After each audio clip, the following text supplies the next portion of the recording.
12เนาะจัดไปแล้วเวลา7 โมงเจ้าแสนดีเนาะเจ้าแสนดี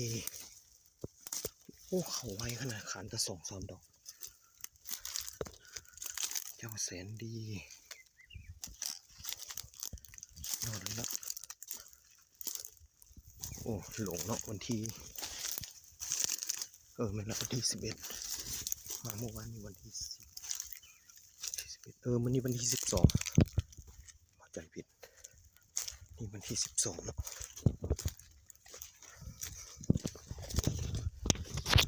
เจ้าแสนดี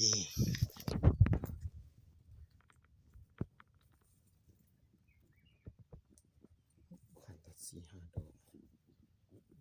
3-4 ดอก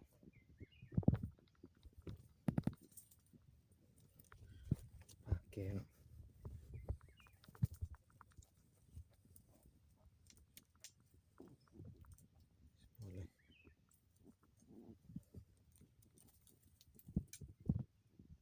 เสียงมันตื่นบินเนาะ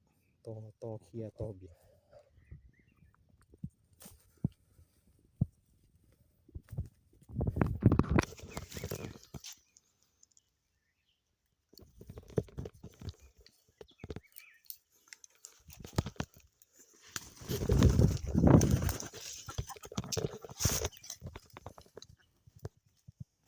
แสนดีเนาะแต้มที่3เนาะ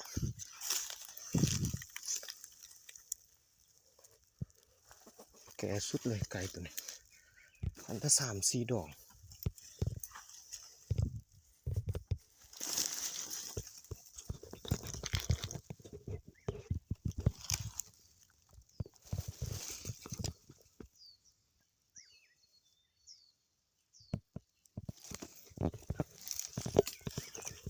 สุดยอดเลยแต้มที่3เนาะ